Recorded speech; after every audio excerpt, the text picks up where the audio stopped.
बिस्मिल्लाहिर्रहमानिर्रहीम अस्सलामुअलैकुम। Hope you all are doing great. आज हम जो टॉपिक डिस्कस करने जा रहे हैं दैट इज़ मियोसिस 2।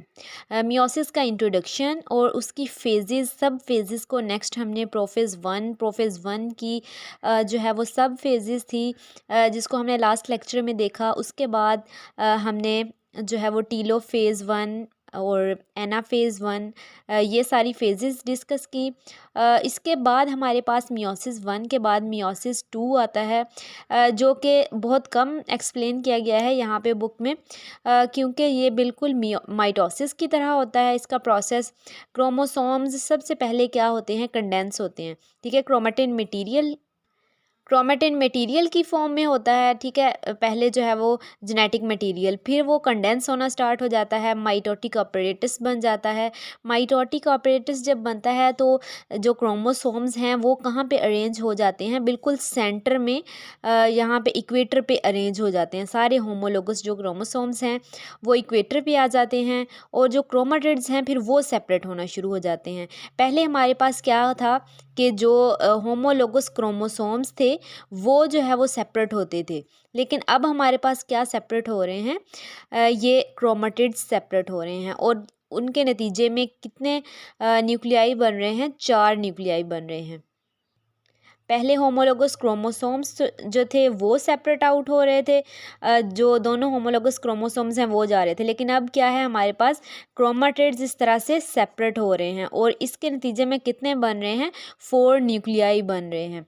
और साइटोकाइनेसिस हो जाएगी उसके बाद, मियोसिस 2 के बाद, क्योंकि जो है वो एक सेल से कितने बन गए हैं, अब 4 हैप्लॉइड सेल्स बने हैं मियोसिस के दौरान, ठीक है। साइटोकाइनेसिस होगी, इस तरह से जो सेल है वो 4 के अंदर, एक सेल कितने में डिवाइड हो गया है, 4 सेल्स में डिवाइड हो गया है।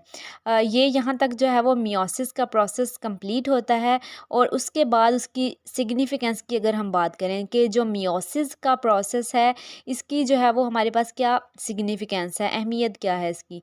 सबसे पहले तो जो हमारे पास मियोसिस है उसमें क्रॉसिंग ओवर होती है, जैसे हमने एक फ़ेज़ में डिस्कस किया था क्रॉसिंग ओवर के बारे में।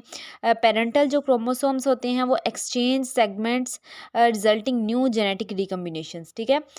जो एक्स शेप स्ट्रक्चर मैंने लास्ट लेक्चर में भी बताया था, और वो एक्स शेप स्ट्रक्चर बन जाता है। एक्स शेप स्ट्रक्चर जब बनता है तो यहाँ पे क्या हो जाती है, क्रॉसिंग ओवर हो जाती है, ठीक है। ये जो है वो एक दूसरे के साथ सेगमेंट एक्सचेंज कर लेते हैं और न्यू कम्बिनेशंस बनते हैं। जब न्यू कम्बिनेशंस बनते हैं, न्यू जेनेटिक वैरायटी आती है इस तरह से। तो ये हमारे पास मियोसिस की एक सिग्निफिकेंस है। उसके बाद ये है कि ये मेंटेन करते हैं नंबर ऑफ़ क्रोमोसोम्स को जनरेशन से जनरेशन तक। ये अपने जो नंबर ऑफ़ क्रोमोसोम्स हैं वो इनमें क्या रहते हैं, मेंटेन रहते हैं।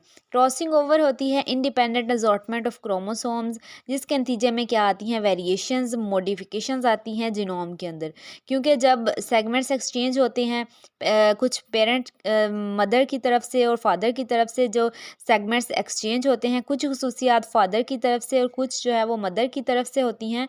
तो इस तरह से जो है वो एक न्यू कम्बिनेशन पैदा होता है, ठीक है। वेरिएशंस आती हैं, मॉडिफिकेशंस आती हैं जीनोम के अंदर, और यही जो क्रॉसिंग ओवर है, ये जो चेंजेस आती हैं, मॉडिफिकेशंस आती हैं, ये बेस बनती हैं किस चीज़ की, एवोल्यूशन की। एवोल्यूशन की बेस बनती हैं कि किस तरह से जो है वो चेंजेस आती हैं, किस तरह से एवोल्यूशन हो रही है, और न्यू कम्बिनेशंस जो है वो बन रहे हैं। और उसके बाद जो है वो make every individual specific, unique and particular in his characteristics. तो इसके नतीजे में जो न्यू इंडिविजुअल्स बनते हैं, क्रॉसिंग ओवर के बाद जो जेनेटिक वैरायटी बनती है वो, क्योंकि मियोसिस के नतीजे में बन रहे होते हैं, तो वो क्या होते हैं, स्पेसिफिक होते हैं, यूनिक होते हैं और पर्टिकुलर होते हैं अपनी कैरेक्टरिस्टिक्स में। तो ये हमारे पास जो है वो आज यहाँ पे मियोसिस कंप्लीट होती है, जिसमें हमने सबसे पहले इंट्रोडक्शन को देखा, फिर उसमें सब फेजेस थी, प्रोफेज़ को देखा, मेटाफेज़, एनाफेज़, टीलोफेज़ और प्रोफेज़ की कुछ मज़ीद जो है वो सब फेजेस हैं। उनको डिस्कस किया। और मियोसिस 2 के बाद जो है वो सेल बिल्कुल डिवाइड हुआ। एक सेल से कितने सेल बन गए मियोसिस में? 4 सेल्स बन गए, ठीक है, 4 सेल्स बन गए। पहले जब 2 बने, एक से पहले 2 बने, ठीक है, और उन 2 को हम कहते हैं कि ये मियोसिस 1 हो गई है, ठीक है। जब इन 2 से फिर नेक्स्ट 4 बने, इससे 2 और इससे 2, तो उस प्रोसेस को हम क्या कहते हैं? मियोसिस 2 कहते हैं, ठीक है। यहाँ पे होमोलोगस जो क्रोमोसोम्स हैं वो सेपरेट हो रहे होते हैं, और यहाँ पे फिर जो है वो क्रोमाटिड्स, एक एक क्रोमाटिड सबके पास चला जाता है। तो ये क्या है? हमारे पास मियोसिस 2 का प्रोसेस है। और उसके बाद सेल जो है वो बिल्कुल सेपरेट हो जाते हैं, 4 सेल्स बन जाते हैं, साइटोकाइनेसिस हो जाती है, और ये जो है वो इसकी इम्पोर्टेंस है। होप सो आप लोगों को क्लियर हो गया होगा। कोई क्वेश्चन हो तो आप कमेंट सेक्शन में पूछ सकते हैं। अल्लाह हाफिज़।